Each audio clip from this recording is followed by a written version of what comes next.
La transformation que le client souhaite est beaucoup plus solide. Donc déjà ça c'est l'effet pour notre client, mais l'effet pour le coach, c'est que c'est beaucoup moins fatigant de coacher.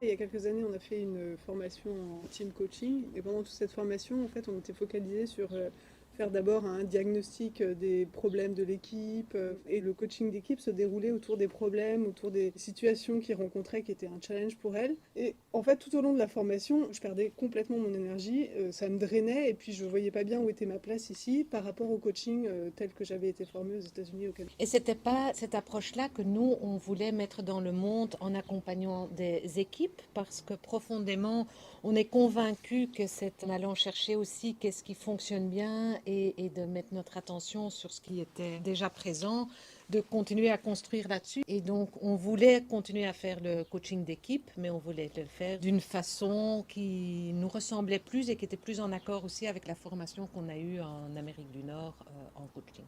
En fait, on baignait plus dans une culture très positive, où on est encourageant, on va chercher ce qui est bon, etc. Mais c'était pas obsessionnel comme avec l'Appreciative Inquiry. Il y a vraiment une démarche stratégique, intentionnelle et obsessionnelle.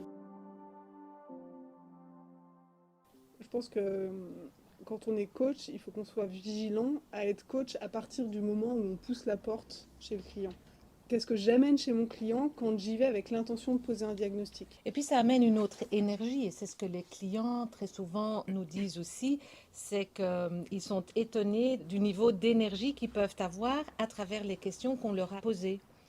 Et puis ils ont déjà une première compréhension différente. En fait, ils ont C'est déjà comme, fait un travail eux-mêmes sur leur situation, parce qu'il n'aura pas fait que raconter des choses qu'il aura racontées à 5 consultants avant nous. Quand un client arrive et me raconte sa difficulté, je l'accueille, mais je vois bien que je peux tomber avec lui, je peux me laisser envahir par son problème. C'est comme s'il me le redéposait. Dès qu'on va là, mon niveau d'énergie baisse.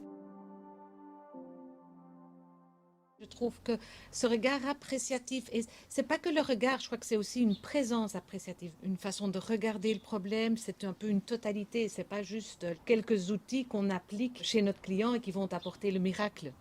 C'est toute une philosophie, une façon d'être. En tout cas, ça génère une nouvelle énergie. J'ai l'impression qu'on a reconnecté avec cette énergie de plaisir et de légèreté. Moi, ça m'a reconnecté avec ce que j'avais en Amérique du Nord. C'est vraiment là, en allant aussi voir les ressources. Ça ne veut pas dire qu'on ne voit pas la difficulté que notre client vit, hein, mais on ne se focus pas entièrement sur ça.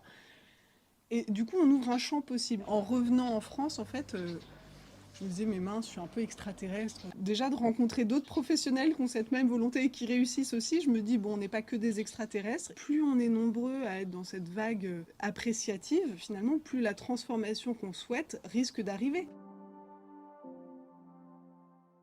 La transformation que le client souhaite est beaucoup plus solide. Donc déjà ça c'est l'effet pour notre client, mais l'effet pour le coach, c'est que c'est beaucoup moins fatigant de coacher. En fait, quand on va dans le problème avec le client, on se noie, et ça rend notre métier compliqué si on va là.